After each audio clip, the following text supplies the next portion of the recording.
What up, everyone? This is Mr. Lord, Dr. Professor, Dark Joker, here with another edition of Traditional Fans with Opinions, where I'll give my reviews for whoever I watched, read, or played today. And who are Traditional Fans with Opinions? That is myself, and that is you, the viewers. With all that being said, on with the reviews. One Piece episode 1129. So in this one, first off, it shows, Bonnie, stabbing, Saturn, some of a recap of last week's. And so everyone's reacting to her, like, stabbing one of the five elders. So all the soldiers are reacting, and, like, it was freaking out. And Saturn's like, if I didn't want her to stab me, I would have dodged it. Basically displaying, like, he's showing, like, how powerful he is. Like the dude's freaking powerful. So like, and everyone, all the navies are afraid because they're like, celestial, the admirals are all under the beck and call of the celestial dragons, and the elders are the top of the celestial dragons. So they're like, what the heck kind of power is this? So then Luffy, who's like passed out from using his, fifth gear, he's passed out. So Saturn tries to kill Luffy, but Frankie saves Luffy. And he's kind of musing. He's like, "Huh, someone at the top of the world is after our captain." And so Sanji gets wrecked when he's trying to save Bonnie. And so like you know basically Saturn like holds Bonnie captive and tells all the soldiers to aim at her head. And then Bonnie remembers like when Kuma was raising her, talking about Nika and doing like you know you have Kuma doing like the Nika dance thing that he learned from his father, with like like the music. And so like basically then it starts the Kuma flashback, which that's a flashback the that the current opening theme has been hyping up a lot. And shows Kuma, it shows him getting born, then shows like his childhood, and when so he Kuma is half Buccaneer. His father was a Buccaneer, his mother was like a regular human. And so basically the like Buccaneers, they're a race that is basically ostracized by society. They're like basically like it's like illegal to be a Buccaneer basically. And so Kuma and his father were the last two. And the world government captures, them and Kuma's mother. All become slaves on Marijoa. Kuma's mother dies and his father basically he's trying to cheer Kuma up one day. He does the Nika dance, but then Celestial Dragon shoots him in the head and kills him. Basically, he's like, hey, shut up.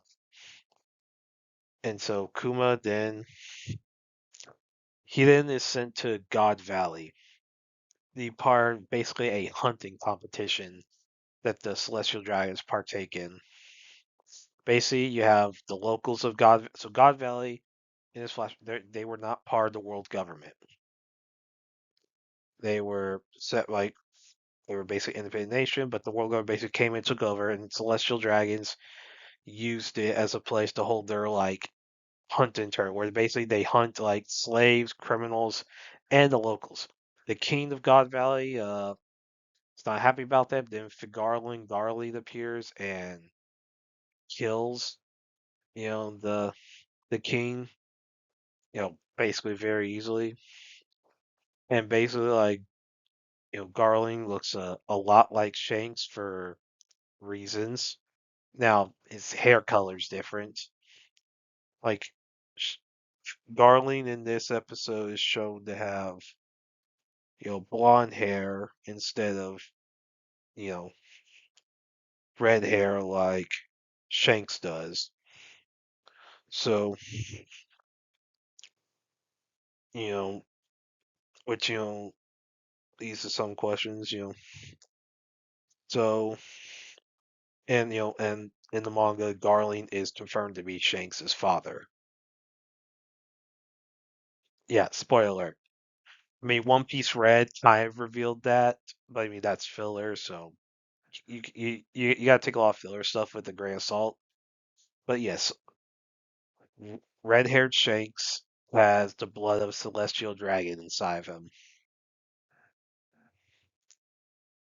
And that was a theory that was going on for a while. After One Piece Red, and I mean, it was started picking up after you saw like the guy that looked like Shanks talking to the five elders, and then you had that was a theory. It was a theory for a while that that was Shanks, or that Shanks was, or it could have been Shanks' twin or something. Yeah, no, not gonna spoil anything about that, but basically, Red like basically Garley's like so good of a fighter. He starts out with like negative, like I can't remember exactly, but like he basically starts in the negative in points while everyone else is at zero because of how good he is, like of a fighter. Like there's a reason in the present time he's one of the God Knights.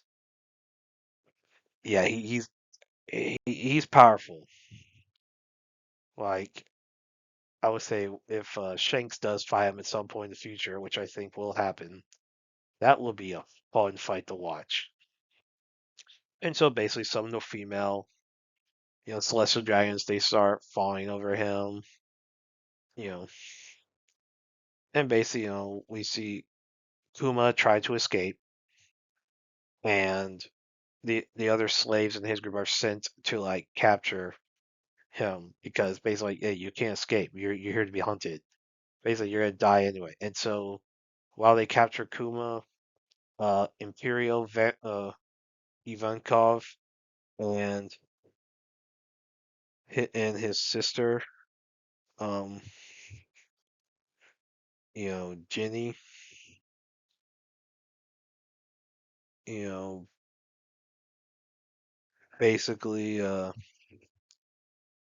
yeah, they arrive and like they arrive and talk to, and say, hey, if you want to escape, we have a plan. Wait, wait, and you know, notice if you notice her appearance, how she Ginny eats a lot and has pink hair. There's a reason for that, and a lot of that will be explained later. Now, a lot of people figure it out very quickly.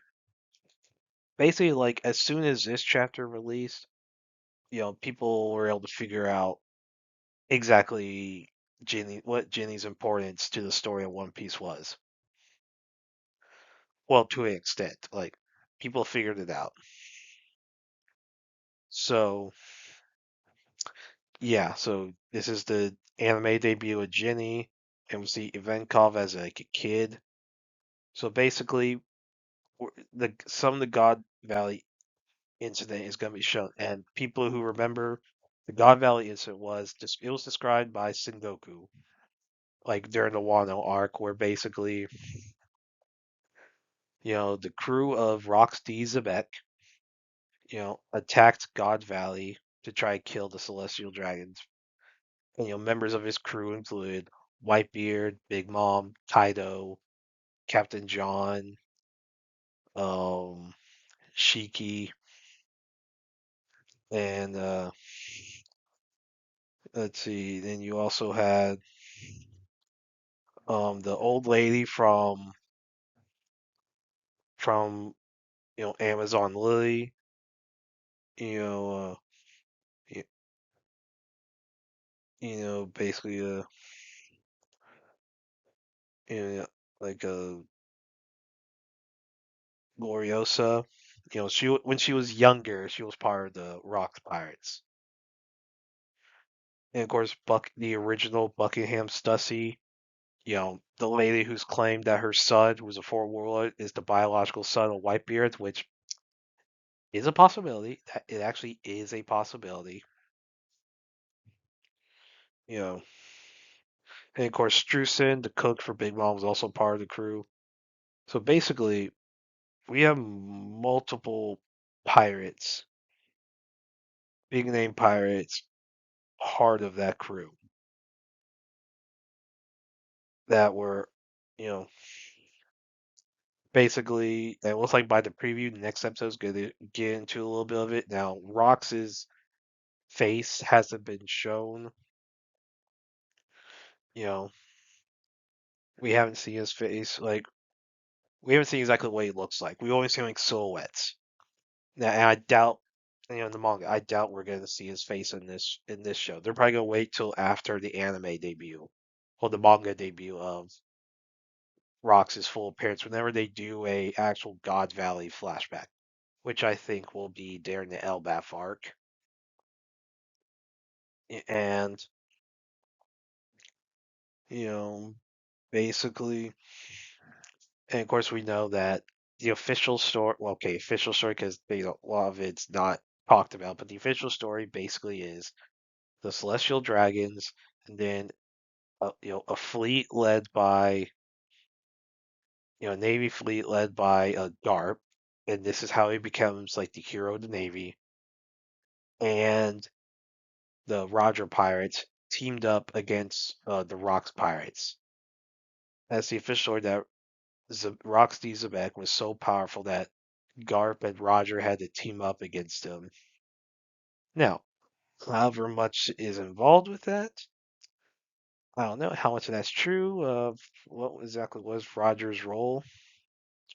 We don't know. Like, I don't know if any more than the manga show is going to be shown in the episode. Maybe a little bit of it. Could hint at some things. So yeah, I really like this episode. Of course, next week's going to get more into like some of like the Kuma flashback's going to go on for a little while. Kind of like the Kozuki Odin flashback from the Wano arc. This is gonna go on for a little while. So yeah, really like this episode. Looking forward to next week's.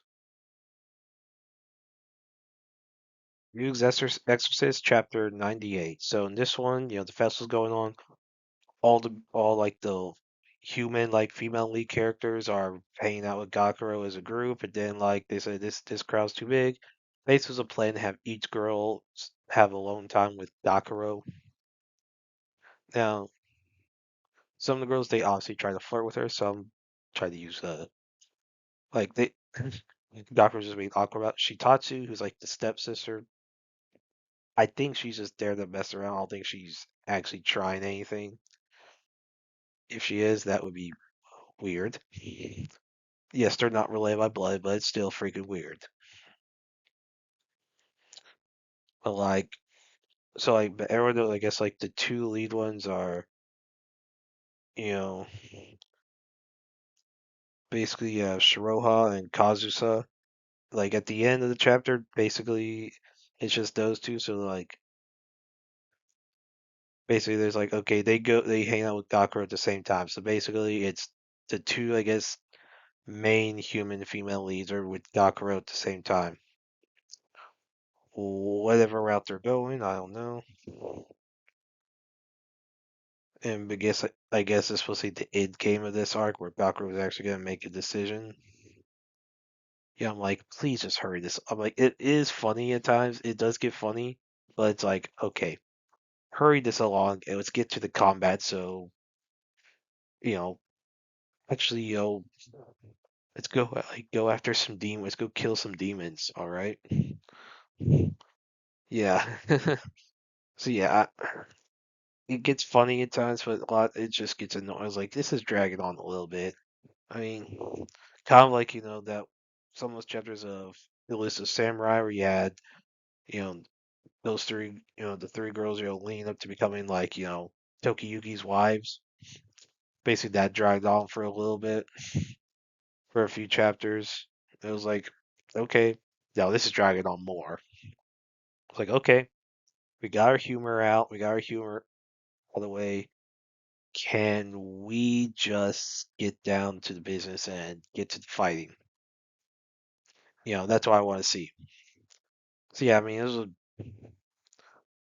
by itself, the chapter wasn't, necessarily great, but it's like, okay, hopefully next week they can finally close. Hopefully they close this whole bit very soon so we could get back to the fighting. Because that's what I liked about this series is the combat and all actually the actual demon stuff. Now you get the whole like yes, give girlfriend supposed to make them more more powerful, I guess, to give them a reason to fight or something. I was like, can we hurry that along? You know, yeah, a whole series to deal with that.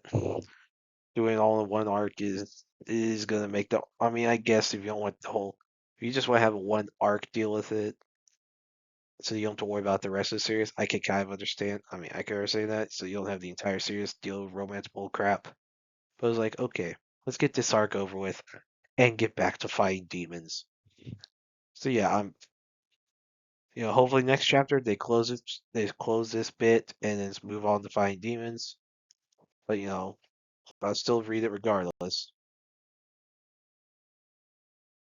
Elusive Samurai Chapter 203. So basically, this is continuing the fight. Tokiyuki's fight against the Konos, and so yeah, some stuff. So like Natsu is captured by one of her, I guess, former like employers, like it's because she's a ninja. So the guy tries to kill her, but then Gimba kills the guy, and basically that's like his first kill because he has never like he hasn't been ordered to kill by Tokiyuki, but he did save Natsu. Yeah, I still find it weird how Natsu's a girl's name in this. Anyway, so we see Kono Moroyo being like just wrecking people. Like so Nezu Kojiro fights Moroyo for a little bit, they fight, and then basically Nagao like knocks him. He was supposed to only knock him on his horse, but he actually kills Nagao, which takes away Kojiro's kill. Now Nagao did it to save Kojiro. I mean, Kojiro's still pissed off. He's like, "You took my kill," which I mean, basically Nagao's like, "In the past, we sought to kill each other," and but basically like we could just compete for the best for whoever does the best in battle. No, and so they start. I guess they're about to like compete over who. I guess who. Almost supposed to be like like the Gimli Legolas thing, where they compete of who killed the most orcs. And in Lord of the Rings, this could be like something like that, where like Nagao and Kojiro going to compete, like who kills the most like in like Ashikaga soldiers. So yeah, you know, good chapter, good humor, and yeah, all that. I thought is a good chapter. Looking forward to next week's Kagurabachi Chapter 79. So in this one, the Hishaku are attacking the Kaminabi headquarters, and then basically, so Hakuri Sazanami, is trying to figure out what's going on. And, basically, and so the guy who's talking to him, whose name's Kudo. So basically, he's trying to calm down Hakuri and basically debrief him and everything. And so the Hishaku's goal is to get the Sanuchi and the Sword Saint. Because if the Hishaku get both, the Japan's screwed.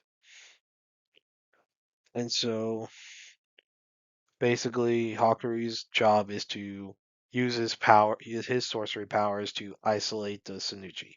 Now, his powers had weakened due to some of the issues he had to deal with because he overused it. So there's chance his storehouse powers, his ISO. It's possible that those are weakened, and if you overuse it too much, he'll lose those powers permanently. Yeah, and so basically, a lot of the Hishaku warriors they get there, you know, and they hire these two mercs, you know, to help them. They just want to rampage. Yeah, and basically it's a lot of the workers there. They're told it's like code mouse or code rat, depending on translation, which basically means that however powerful they are, the Hishaku fighters attacking them are basically above their pay grade. So you have the Shigyu brothers and who have killed like in the past 11 Kaminami members, including like officers, and they're helping the Hishaku attack. And so basically, Azami appears, you know, and he goes barehanded against the Shigyu brothers and just wrecks them. Yeah, like he just wrecks them. And so he senses that one of the Hishaku that are there was involved with the murder of Kunishige Rokuhiro. So obviously, that's going to be a big deal. And with the Hishaku having the reason they killed Kunishige, and so yeah, obviously it's leading to probably some more stuff with Azami, basically just balling out. So yeah, I really like this chapter. Looking forward to next week. Ultimate Exorcist Kiyoshi, chapter 44. So in this one, we see Kiyoshi stars fight against Atsuda Roth. You know, basically, it's hinted that Atsuda Roth hasn't shown his full power yet. So basically, they start their fight. Kiyoshi, who's gotten a lot stronger, he's able to hurt Atsuda Roth enough to where he can't really regenerate well. So yeah, it's like a big fight that's going on. And then we see, you know, uh, Tenma Sakaki fight, his battle against the demon lord he's fighting. And basically, they go into a little bit, they get into it, and basically, Sakagi's able to just do a lot of damage to him. He'll like negate one of like that demon's attacks. And so basically Sakagi's like, alright dude, get up. And demon's like, and just don't die too quickly, huh? So basically, like, looks like next chapter will show like more of like that fight with those characters being involved. And yeah, pretty good chapter. I would say, a lot of combat. And I thought it was really good. Looking forward to next week's. See the Witch, chapter 34. So in this one, Ichi's fighting Gokuraku, to help, to pass the test to acquire Bakugami. And so yeah, basically Gokuraku going freaking crazy. And so Ichi's trying to stop him, trying to calm him down.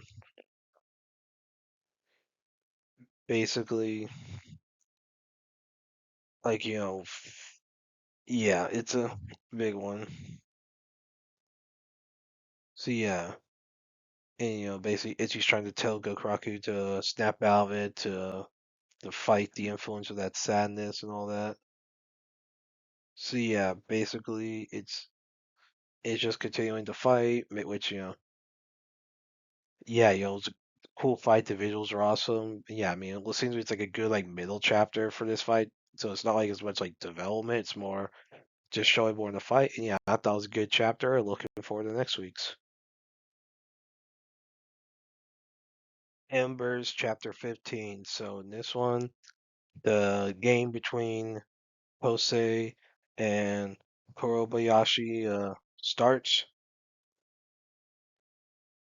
and basically like we see like Haitani playing, doing what he does. The star player for Kurabayashi is like sitting out because he's like, uh, they can win without me. It's because he's like bored with her, and so like Haitani's pissed because he wanted to challenge him. And so basically, we see like some momentum for Kosei that leads them going getting a goal to go up 1-0 in the game. And then the star athlete basically is like, you know what? After seeing that, he's like, I'm going in. You can't win this game without me. So he basically like, and that's into chapter. It looks like he's going in, to directly challenge Haitani to I guess the rival for this game. And yeah, I thought it was a good chapter, good intro to this game. I could be like, a major soccer match in this series. And yeah, liked it. Looking forward to next week's. Star Beethoven, Chapter 14. So in this one, Yaso plays the piano piece that Amano wanted to play for like her song. Basically, she takes him to the to the record studio to record like his piano playing. And basically all the producers, they're like, well, she brought some old guy from the academy to do it. Like they prefer some like professional. They're like, oh, we'll just not embarrass her and then use our levers to get rid of him later. Then they hear him actually play it, and then the guy's like calls his people. He's like, yeah, we're not we're not replacing him. We're keeping this. And basically, Yasha thanks Amino for helping him, I guess, find some inspiration for playing. So he starts heading back to his apartment to find Beethoven. Then he's approached by the two people who are been searching for Beethoven. And so like looks like they're finally getting involved. And basically yeah, this is a supernatural thing, 200 years in the making. We like basically it's not something a teenage guy should be involved with. So yeah, basically, it looks like a lot of stuff's picking up as far as how Beethoven got resurrected. Then we see Beethoven, basically bored, right now money. And he's like, he wants Yasuo to come back so that they can, make up, so that they can, work things out. You know, and basically he wants to, like, Beethoven wants to work things out with Yasuo because in this time period, Yasuo is his only friend. So he wants to work things out with his friend. Yeah, I thought it was a good chapter. It was like a lot of stuff's picking up. It was like we're finally getting into what the heck's going on, like with Beethoven being resurrected. And yeah, I'm looking forward to next week's MobLand episode 8. So in this one, this deals with the aftermath of the events of the end of last episode where Brendan was killed by a chainsaw by, Jaime Lopez and Seraphina being saved. Basically Harry says that he basically got Cat McAllister to tell Jaime to stop, and that meant that he owed Cat McAllister a favor, and all the Harrigans knew who Cat was, and basically they're like, owing Cat a favor is a big deal, and basically Conrad's like, you owe this person who can really bite you in the butt a favor for the sake of my family. And basically that earns like Conrad's trust. Like he's like you basically you've earned my trust. You're basically a son. And he's like, I lost a son, but I've gained another. You know, that shows respect from Conrad. And so everyone's doing, and Kevin's freaking out because he's like, crap, you owe freaking Cat McAllister. And so everyone's doing that, and Harry learns that Eddie is screwing Gina. Yeah, and he's not happy about. Like, let's say he's not happy about it. He basically tells Eddie, basically like, yeah, he's like, if you do something, I will kill you. Like, he's just very subtle on how he tells Eddie that he's gonna kill him. And so, Kevin's freaking out. Maeve appears. She says, she's like, oh, well, Serafina Starfall, she bumbled that she's her dad's number one because, Serafina is Conrad's illegitimate child. And basically, Maeve tells Kevin, Brendan's dead. There's only three possible heirs. It's you, your sister, or your brother. And then, like, Kevin's like, wait, another brother? Wait till you. And then Maeve's like, "No, your other brother." And then we see Eddie walk in, the way, like, the cinematography works, the way, like, the characters' faces are. It's implied that Eddie is Conrad's son, not Kevin's. Because, we know that Kevin's wife, basically before she and Kevin were married, she had had an affair with Conrad. So basically, it's implied right now, and this has been a theory that's existed the past few weeks since this affair was revealed to have happened. There's a theory that Eddie is Conrad's son, not Kevin's. So yeah, and basically, you know, that really affects Kevin. He leaves with a gun, basically trying to find, that cop that, violated him in prison. And so, you know, Harry meets with Freddy, his, like, inside man that with Richie's Dane. He basically lies and said that Conrad's dead, he and Kevin are gonna take over, and that they want Freddy's help to get rid of Richie. Freddy agrees, and then he tells him who from the Harrigans had been helping Richie. And he gets intel about Jaime's fentanyl operations so that Conrad can make a deal with Jaime. Cat gets involved. That means Harry owes Cat two favors. And once Harry gets all the information he needs, he kills Freddy, throws him off the building. And basically, it's very likely that Maeve is the one working for Richie. Now, if there's some out left field, it's revealed to be someone else. Holy frick! But I believe it is Maeve that was working with Richie. And basically it's leading to the point where I think was kind of between her and Conrad, one of them's gonna kill the other. Like, between Conrad and Maeve, one is killing the other, I think, within, like, the next two episodes. So yeah, I like this was a really good episode. Like, there's a lot to set, like, the final, like, stages of this season with a lot of the fights picking up. And so, like, you have stuff with Jan where Conrad has Jan invite Alice, like the informant who, like, befriended Jan or get close to Harrigan's. Basically, Alice is supposed to head to the Harrigan estate, the next day for dinner. And I guess Conrad wants to figure out who Alice is, what her motives are.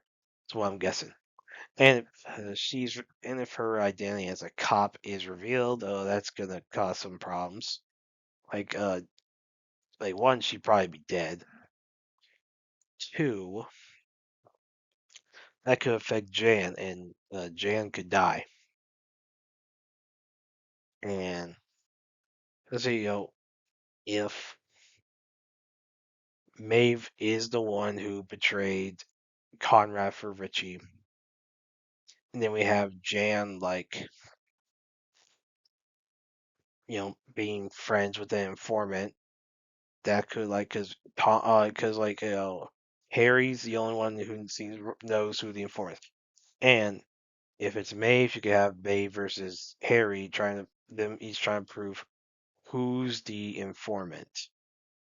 like who's the one going against Conrad, and that will be a big deal. Like Conrad to choose between Harry and Maeve, and you're gonna have different sides of the Harrigan family, and then also meanwhile you have you know the detectives are trying to figure out what to do. They know that like the war between them is picking up, and basically this guy named Toby Jones, Colin Tarsall, played by Toby Jones, the actor, like he's like a deputy chief. Basically, he comes in, like tries to consult a little bit for those detectives. His plan is to make an alliance with Richie in order to take out the Harrigans. Basically, like he and Richie know each other for a while from like prior, I guess, incidents, and so the two detectives meet with Richie, try to discuss the terms, but they very straight and narrow. They don't want to deal with making deals with criminals, so Richie kills them. But Tattersall does make the deal. So yeah, so you have the cops working with Richie against the Harrigans, and that's going to be an interesting thing.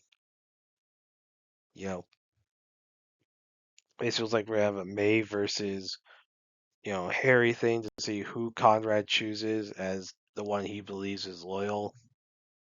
So yeah, I really like this episode. Looking forward to next week's. Go Go Loser Ranger Season 2, Episode 6. So in this one, Fighter D's, deal with the fallout of the incident with Ouroboros. Sakurama, defeats his monster, to save this young couple while, he was investigating Ouroboros. And then, so Fire D, basically, he, basically all Green Squadron, they, attack, like they basically celebrate by eating some meat, and then, basically Hisui's wearing this, you know, basically, you know, Hisui is wearing like a green like outfit now. I guess that to match with I guess Green Squadron because she always wears like a school uniform. So yeah, it's definitely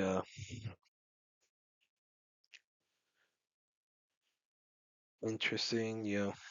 So basically, what happens, and then so basically, Fighter D meets with with Suzukiri to kill Greenkeeper, who they both know is Chidori. So basically, Chidori's go around meeting with different informants. So basically, their Fire D and Suzukiri are tailing him. Basically, they're like in disguise. Suzukiri's wearing this like very like this dress that's not conspicuous at all. Basically, Suzukiri kind of somewhat treats it like a date, and it's kind of funny. Fire D's like, "What the heck are you talking about?" So they find Chidori at this house, I guess, with his family. So they go the next day. Suzukiri's wearing like this skin tight suit. Wears a black mask, and she only covers the eyes. She doesn't really cover her full face, which that was a problem for her.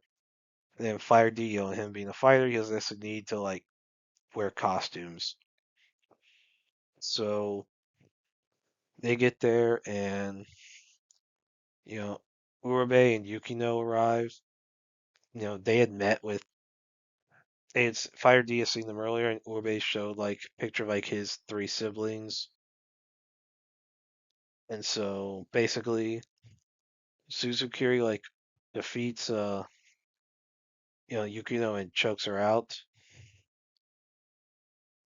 and Yukino recognizes her. Now, and basically Fire D hesitates to kill Urabe, and then he's attacked by Greenkeeper. And he fights Greenkeeper. Greenkeeper reveals that he knew that Fire D was disguised as Sakurama in since like the incident to school. So he's known. And he wants reason he didn't say anything is because he wanted to see why a fighter would infiltrate the Ranger force and to see what his motives were. And now as for why he hasn't killed him, is left to be said. I'll just say that. So yeah, basically Chidori's definitely a little different than Red Keeper. But Red Keeper is just basically just freaking evil. Like Green Keeper definitely seems to be a little more a little more complex than that. So yeah, I thought this was a really good episode, and I'm looking forward to next week's. Nice Prison, Chapter 4. So in this one, Tara and Mitsuboshi, you know, they arrive at cell block 10, which, the prison's mascot is the warden. Basically, block 10 is a holding area for illegal mascots, whatever that means.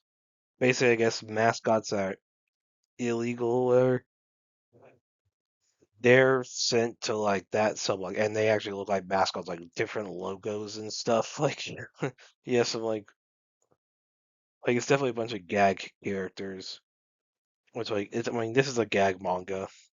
So you have like someone who's looking like a ball chain, someone looking like a bowl, like someone looking like a bat. Like it's definitely interesting. So yeah, basically it's just that, and someone like looks like a car. And yeah, it's just weird. It's like, okay, what's up with all these gags? And like, it's so freaking funny. So yeah, and basically the boss prisoner of Block 10 was it's called the White Part of Nail Row, and yeah, so basically it's like so Block 10 was a place that Mitsuboshi would go to play when he was a kid, growing up in prison. Then he and Tara come across this like a music park that's inside Block 10. So yeah, that's gonna be next week's gonna deal with I guess the amusement park. So yeah, I thought it was a decent chapter. You know, a lot of humor with it. And, I'm looking forward to next week's chapter.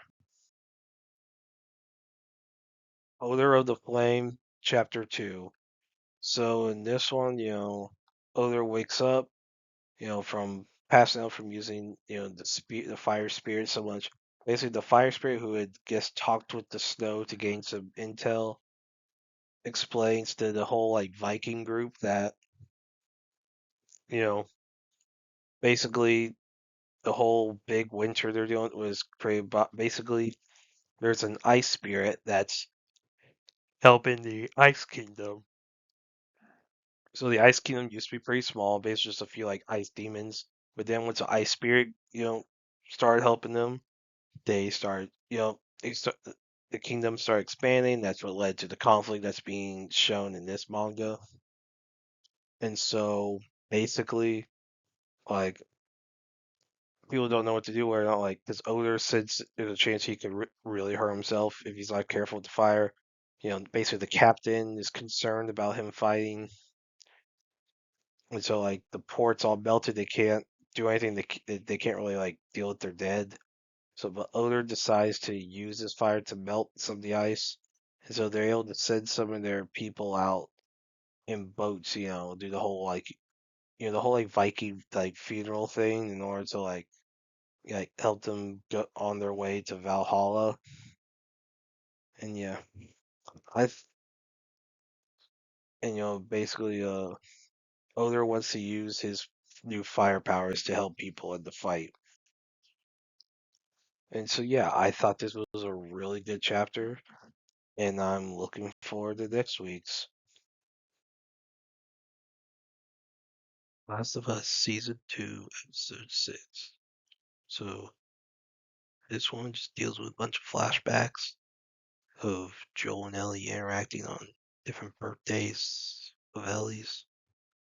So like him giving her a guitar, you know, him taking her to a museum, and him walking in on Ellie who's with another girl, you know, and him taking her on her first patrol, which is where Gail, the therapist, it explains why she hates Joel, where Eugene was bitten, Ellie seemingly convinces Joel to guide Eugene back to the village so that he can say goodbye to Gale before time, but Joel just kills him. Joel tells Gale that Eugene chose to kill himself instead of risking endangering Gale. Ellie uh, tells Gale the truth that Joel just killed him. And so 9 months later, after the whole dance thing from the first episode, Ellie confronts Joel about what happened in the hospital, and he confesses to everything, says he has no regrets. So then the present time, Ellie gets to this theater, and that's it. See a boring episode, just a bunch of flashbacks. Probably meant to give us one last look at Pedro Pascal's Joel before they end the season. Before they end the season next week, because season 3 looks like it's gonna be very Abby focused. Yeah, that's not gonna go well with people. So yeah, I didn't like this episode. It was very boring. Yeah, and yeah, screw this show. You know, next week the season's finally over. Looks like, because I believe it's only 7 episodes. Not like, yeah, yeah, yeah. It's only like 7, I believe. Yeah. So yeah, next week is it, and we'll have to suffer through this for a long while, assuming season 3 gets made. And that's it. Did y'all like the stuff I reviewed? And if you have your own opinions about all that, you can put all that in the comments. Thank you for watching, and like, subscribe, and all that. And look forward to the next video.